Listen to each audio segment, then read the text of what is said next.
Alright, welcome back to Roguetech, and welcome back to your first playthrough. So, we have just finished our first mission. At the end of the last video, I did go over the plans for repair order, with the understanding that in 3 days our Mech Bay 2 will be up and running. So, real quick before I progress time any, I want to talk about pilot fatigue.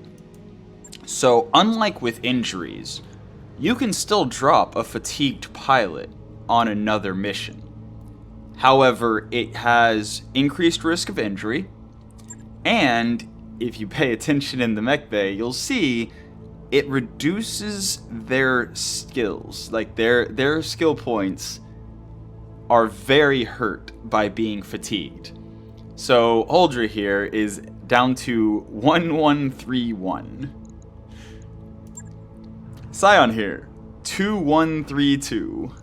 Like, if you drop them in a mission while they're fatigued, they are definitely nowhere near as effective as they were.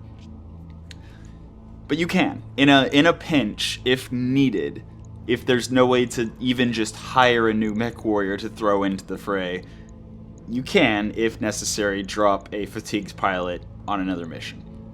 Very much not recommendable, but it's a thing that you could, in theory, do. But on the topic of Mechwarriors and pilots, over in engineering, we know in 3 days our Mech Bay 2 is going to be done. So we can actually go ahead and think at the moment of which of the two things that are highest priority next are the best things that we could grab. So on one end is automation, which will make our second mech bay repair at 100%, which would be done in 6 days. On the other hand, training modules, which would be done in 10 days, would start giving all of our Mechwarriors, as long as they're not injured, experience per day. If they're injured, they're in the med bay, they can't go to the simulators. But even if they're fatigued, they can still go to the simulators and get the experience. And obviously, the sooner you get that up and running, the sooner you're getting the experience, and the sooner you're going to get skill points from the Mechwarriors, just passive training. Other than that, I would really recommend waiting until you have those 2 upgrades before continuing on with anything else. Yes, getting morale upgrades is viable. Yes, working on getting the second, Argo pod up and running is, like, everything in the Argo is beneficial to some degree in some way. So, it's not necessarily a hard and fast. Once you get Mech Bay 2 up and running at 100% efficiency and Training Modules 1 up and running, everything else is very much just deterministic. But in my experience, having the Mech Bay 1 and 2 both repairing at full speed and starting the passive generation of experience are the 2 most valuable initial purchases of the Argo that you can possibly get. We'll address all the other options once we get those up and running. But that is a deciding factor we definitely want to address right now. Well, not necessarily right now, but within the 3 days before Mech Bay 2 is finished. And based on the fact that we are going to largely stick to, quote, appropriate challenge ratings based on our starting, lance and everything, we're likely to end up in situations similar to what we are right now, where our repair time and our fatigue time are roughly 1-to-1. Because if you'll remember, we have 2 days, 1 day, 2 days, 1 day. If our mech bays were both operating at 100% efficiency, as in Argo 2 finished and then Argo 2 upgraded to work at 100% efficiency, then this would only be 3 days of repairs. But our Mechwarriors are fatigued for 4 days, so we would be wasting a day anyway. Whereas if we have Mech Bay 2 running at 50%, as I, pointed out at the end of the last video, with the Mech Bay 2 working at 50%, these 2 will be done in 2 days, and these 2 will be done in 2 days, which means in 4 days, our Mechwarriors would be ready and our mechs would be ready. So based on that, I actually think that we're going to upgrade the training module first, between the automation and the training module. And then, if we get absolutely destroyed in the 10 days between Mech Bay 2 finishing and the training module finishing, then, oops, I will have at most cost myself a couple days. So, yes, but we do have 1.7 million at this point. We have 12 days before the financial report, and again, we will be absolutely ready to drop in 4 days. So that means we can actually safely go in to the store. Oh wait, no, that's right. Training Module 2 is not finished yet, so it'll be 5 days. Yeah. But we can go ahead and look in the store. And we can look at the things that are most interesting. And one of those things is this advanced optics. So this is a specialist slot upgrade. It only requires 0.3 tons carrying capacity, so that's no big deal at all. As long as the target is within 540 meters, you're just, period, gaining 1 accuracy with all ranged attacks, and it negates the -5 or +5 difficulty no visual penalty. In addition to that, night vision, so the shot accuracy will not be reduced any for night missions and dark conditions. And the thermal vision is just icing on the cake. It's unlikely to come in unless the target is very much overheating, or if you have a higher rated advanced optics. But you can see the Mark 1 has a +1 accuracy for every 65 target heat. And this isn't heat generated from weapons fire. This is after they finish taking their turn, after cooling, they have to be over 65 heat. Which is a bit of an ask. And the maximum +5 is kind of hilarious because unless you're overheating them to the point where they are automatically shutting down, you're not going to get anywhere near +5. And it is also worth noting, every 200 meters the bonus drops. So, again, it's icing on the cake. When it comes in handy, it comes in handy. But most of the time, you're buying Advanced Optics 1, or Mark 1, for the Advanced Zoom and the Night Vision. And that's kind of it. And then the other thing we saw was the Exchanger, which would be a more pressing buy if we had a mech that was a little more toasty than we would like. But right now, we're kind of okay on the heat side of things. So, I think I am going to pick... Oh, actually, wait. If we have more than 10 heat sinks in a mech, we could potentially replace one and use carry capacity instead of tonnage, which would potentially let us bring in the Beagle Probe. So I am actually going to buy the Exchanger here. Now, you'll remember I said we have two, what is it? It's loading, okay. We have 2-1-2-1. So what I'm actually going to do is I'm actually going to cancel the Bushwhacker so that we can come in and do work ourselves. So, the goal here,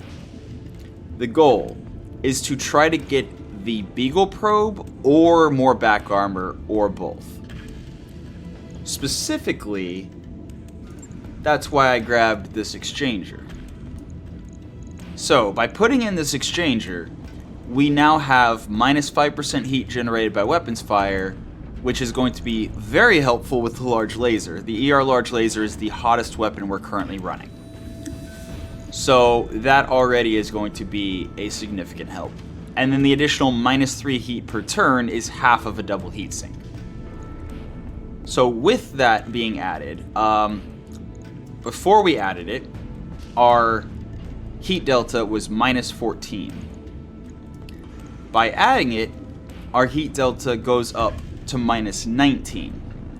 So we gained essentially 5 heat reduction per turn.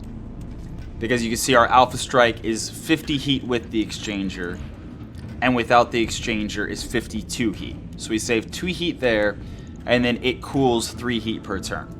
So with that 5 heat per turn that we're saving, effectively. And again, it took no tonnage, it just took the carry capacity, carry weight. We can drop the engine heatsink, which gives us a total of -1 heat per turn, or -1 cooling per turn. However, we still have a heat delta of -13, so it's more than enough. So that means with essentially the same cooling that we had, we now have 1 ton to work with. Now, we could put in the Guardian ECM, which would give us protection and would be very helpful. But that would require us to come up with another half ton. And I'm not really seeing an easy way to come up with a half ton. We could... We didn't get any ammo for the LB10. I was gonna say if we had like a half bin of LB10 ammo, we could do that.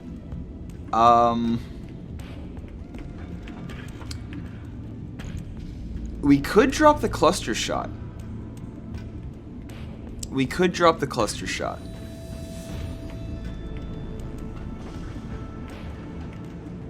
So with the cluster shot gone, we would lose the extra crit chance. We would lose the evasion ignore.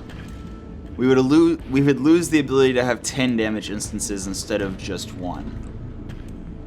But if we give up the slug, we lose the extra range, and we have a 840 meter large laser and a 720 meter LB10, which with the slug goes up to 840, I believe. Yeah, 840. And then our enhanced LRM goes up to 900. So like, with the slug, we are in a very comfortable range bracket to just stay at very long range and fire everything. At which point we don't have to worry as much about our back armor, because we're away from the enemies.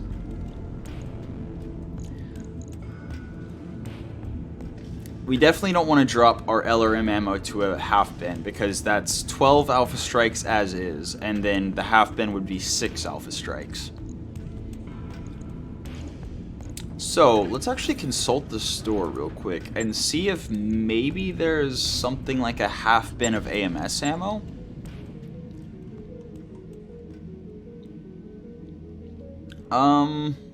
Value LRM quick sell. 10% lower damage, plus or minus 40% damage variation. And contains 10% additional ammo compared to a normal double bin. Yeah. In any case, yeah, nope. There is no half bins of ammo we can make use of.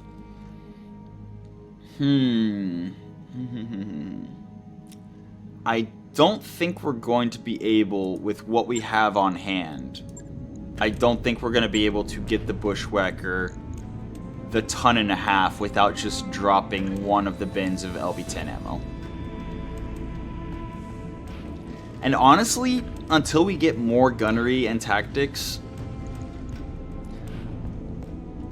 I think we're going to drop the LB10 slug. Just for now. At some point, we would love to add that back in, especially if we had something along the lines of XL gyro or something. Again, we're going to drop the heatsink +1. We're going to put in Guardian ECM and an Exchanger. And I definitely think the Guardian ECM is going to go center torso just to give it that little bit of extra protection. And the best part about doing this is it also gives us a half ton, 0.52, whatever, to add a little bit more armor. So I think the first priority is definitely armoring up the back. Because, yeah, having our engine explode would be really bad. And then maybe another little bit on the arm.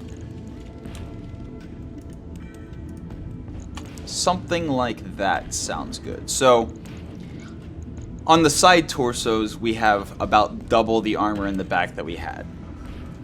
Center torso, we have about 33% more armor than we had. And the arm, we got an extra 5 points of armor, so it's an improvement. But the biggest improvement is the Guardian ECM, which just going over it explicitly right now. Well, we'll touch on it again once we're in the mission and I'm actually, able to better demonstrate ranges and brackets and things. But we'll start at the bottom. So, the ECM system starts in passive mode. All that line means is that whenever we go into a mission, it will automatically be in passive rather than active. That's it. If it was active, well, we'll get to the active and passive in a second. But that's all that last line means, is you don't have to, if you want it passive, if you want the passive benefits, you don't have to do anything when you drop into a mission. So, the step above that is passive ECM provides the carrier with ECM shield of 4 and reduces enemy jamming by 3. So, the first half of that is what we saw with the flea, or the locust that was carrying the one we stole, or the one we salvaged, where it just flat out made it harder for us to have sensors. So we had to have 4 higher sensors than we normally would have to not have the no sensors debuff. And in addition to that, once we got the once we had a high enough sensor roll to actually shoot at them, it gave us a +4 difficulty to hit, reduced by however much probe we had. Which one probe came from having above 50% resolve per Mechwarrior, and the other probe that we saw in combat was from the disgraced on our one Mechwarrior. So it is a very good defensive item, but the reduces enemy jamming is also nice because that's well, we'll get to the jamming a bit above, but just keep in mind passive mode negates some enemy jamming. So now let's go up to the active step above that. Active ECM protects the carrier with ECM shield of 1 and reduces enemy jamming by 1. So, anytime you turn on the active mode of the ECM you're carrying, it reduces the protection for the mech that is carrying it. But it does still offer some protection. So in this situation, when it's active, all other things ignored, the enemy would need a 1 higher tactics roll, sensors check, to be able to not have the no sensors penalty, and while shooting at us would have an additional difficulty of 1 to hit, unless they had 1 probe. But the reason you would want to switch to active in some situations is because active ECM jams enemies by 3 and reduces jamming on allies by 2 within 180 meters. We'll get to the next part in a second. So what that means is if you are within 180 meters of an enemy, and that enemy is shooting at you while you have your active ECM enabled, the jamming of 3 effectively is the same as the ECM shield of 3 that you're losing by swapping from passive to active. So they are going to have a jamming of 3, which means their sensor roll is going to be 3 lower, period. And they're shooting at you with an ECM shield of 1, so they're going to need to have a 1 higher sensor roll result to not have the no sensors. So as long as you're within 180 meters of every enemy, you are benefiting just as much from the active ECM as you are from the passive ECM, if they're shooting at you. But if they're shooting at any of your allies instead of you, you're straight up just making their shots worse and protecting all the rest of your team by sacrificing protection for yourself on anyone who's outside of the 180 meter range. So active ECM, as long as you've got the enemies within range, is objectively better than passive ECM. But the second that one of them gets outside of the 180 meter range, you are now at a disadvantage compared to if you had your passive ECM active. And then the next line of that, the reduces jamming on allies. So, in the event that you have your Guardian ECM active, and the enemy has their Guardian ECM active, they're jamming you by 3, with their active Guardian ECM. But your active ECM reduces jamming on allies, which includes you, by 2, and reduces enemy jamming on you by 1, so it negates the enemy jamming from their Guardian ECM. But it also negates their jamming on your allies by 2. So again, you're protecting your allies whenever you have your active ECM going. And that's the basics of electronic warfare, is you're trying to interfere with your enemies' abilities and proficiencies and capacity, and they're trying to mess with yours. So you're trying to negate their electronic warfare while they're trying to negate yours, and etc., etc. But the easiest way to keep in mind what's going on is, if you have your ECM passive, you're just protecting the carrier. If you have your ECM active, you're protecting your allies, but only if the enemies are within the circle. The second the enemies are not in the circle, you are no longer protecting your allies, and you're just objectively making your protection weaker for that particular carrier. Now then, moving on. Blocks enemy non-boosted C3 in range. Yeah. I have not had a chance to really look into the C3 stuff. I promise I will sooner or later. But the fact that it boosts C3 is noteworthy, since it doesn't when it's in passive mode. So if you know the enemy has a C3 whatever going on, you can kick your ECM into active mode to interfere with that.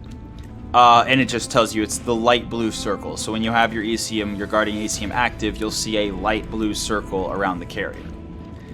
And it's actually kind of interesting that the modders decided to remove the ECCM from, well, maybe it's still somewhere else. It's just I don't see it here. So just in case, it does pop up somewhere. If you ever see ECM, that's electronic countermeasures. If you see ECCM, I believe it's just electronic countermeasures. So it's countering the countermeasures. But again, I don't see it here. I know I've seen it in the game or in the mod pack previously. So if you see that, that's what that means. ECCM is more focused on dealing with what the enemy's trying to do to you rather than actually doing anything for yourself. So, I think that's about all that I need to really go over for a Guardian ECM. Now, you'll notice this bumps the repair time up to 4 days. That's why I decided to do this immediately after the mission. So, oh, actually wait. I just saw we were 1 low on center torso and 1 low on side torso. But that's fine, because I'll just bump the back down. Again, we are running an XL engine. I already went over this, but it has 3 slots in each side torso. So if either side torso explodes, the engine is destroyed and we lose the mech, potentially. So that's why it doesn't really make much sense to have the center torso much more protected than the side torsos at all. Because any one of the 3 locations going down drops the mech and is bad times. But yeah, so again, we have 4 days of work. And that's why I decided to do it immediately out of the mission, so that now we can go to manage tasks. Okay, so in the task management, if you click the arrow up, it moves them up. If you click the arrow down, it moves them down. If you hold shift and click, it moves it all the way to the top or all the way to the bottom.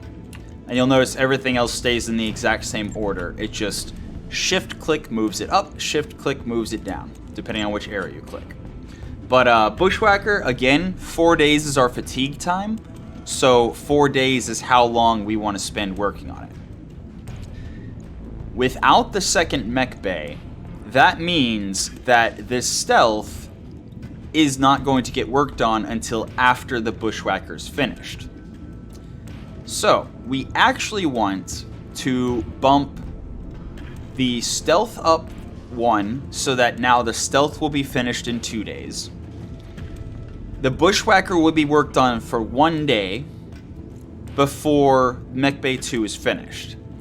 Then it will take 3 more days to finish the bushwhacker, but we'll be able to also work on the Phoenix Hawk and the Locust while it's going on. So this is one idea of try to get it set up so that you've got, in 6 days, several mechs finished. Or if you go with the bushwhacker and just work on it for 4 days, and the 4th day would be the Argo upgrade. Mech Bay 2 was finished for 1 day. You would have the bushwhacker and maybe the Locust finished. Or you could just start off with the Locust, have it worked on for 1 day, have the bushwhacker worked on for 2 days, Mech Bay 2 gets finished, and then 2 more days, bushwhacker's done, stealth's half done. But all that just comes down to how long you want to spend between when your Mechwarriors are no longer fatigued and when you drop on the mission. So again, I'm looking at the time we have left in the financial report. And the reason I'm okay with doing this in particular, we'll go back to that in just a second to finish tidying up the list, is whenever I was looking through the command center before the first mission, I saw that we had a lot of one skull missions, but assassination, blackout, and battles is largely what we're looking at in the one skull territory. I'm not super confident dropping on a one skull battle without potentially taking a lot of damage. So that means I'm either going to drop on a half skull battle, which is unlikely to do much damage to us at all, or the half skull destroy base, which is again unlikely to do a whole lot at all to our mechs, or I see the 1.5 skull defend base. That one's interesting because again, we would have allies to soak fire. We would have friendly buildings to soak fire. So we could very easily get through that with minimal damage on our units. But other than that, I don't really want to touch any of these other 1.5 skull missions. Like even, not that one, that one. Even though the recovery is a very straightforward, potentially just smash, grab, and run, there's, again, no allies to take fire for us. So our repair bills, especially right now, when we have incredibly low mech tech, well, not necessarily incredibly low. We actually have 12, which is high because several of our Mechwarriors are giving us some mech tech, but at the very beginning of your campaign, repairs take a minute. If you take any considerable or significant damage, they take a minute. So what that means is we've got 12 days. 4 days will be spent on pilot fatigue before we can drop. Assuming we dropped after those 4 days, we would either then drop on a half skull mission and be fatigued for another 4 days, but unlikely to have taken much damage. Or we can drop on the 1.5 skull mission and see how much damage we take and then plan the rest of the time before the financial report around that. And that is a lot more compelling, in part because we're also going to have the chance to have a lot more C-bills off of this. Like you can see the payout for the half skull destroy base is not even 400,000 if we went for nothing but C-bills. Usually a half skull mission is either you have some of your less powerful units just sitting around waiting for the others to be repaired and you want to drop on something rather than nothing, or training opportunities for your secondary backup Mechwarriors, or you're just desperate to get a win because either you've been struggling or your morale's low or whatever, and you don't have a better option with a more lucrative payout available. So basically, if we drop on the 1.5 skull mission, that could essentially end our you know, our highest value, strongest lance being able to drop for the rest of the financial report. And in that situation, we could still drop on one of the half skull missions with our spare Mechwarriors and whichever mechs aren't completely, you know, out of commission for the rest of the financial report. So that's why in this particular situation, with this particular assortment of missions available, I'm willing to spend that extra time on the Bushwhacker, getting it done so that it has the Guardian ECM, so it has that little bit of extra protection. Even though that will delay us about 2 days before we can drop after the fatigue is finished. Likewise, another option is to actually just repair the Stealth and Phoenix Hawk, and then drop on the Half Skull mission first, which is completely viable. A Half Skull mission, dropping the Stealth, the Phoenix Hawk, the Tank, the Assassin, and the Hunter would be completely viable, although the Assassin I don't think has ammo for its LRM. Yeah, it has no ammo for its LRM. But we'll get back to this.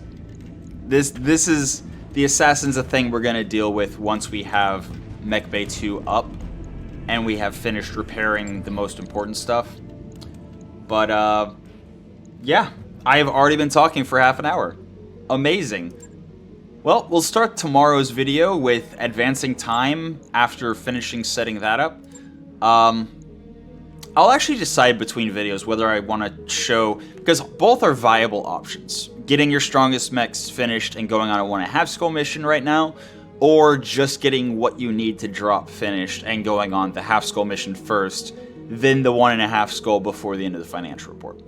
So I'll make that decision of which I would rather start showing before the next video. So, for now, that's been your episode of Roguetech for the day. I hope you enjoyed it, and until next time, have a good one.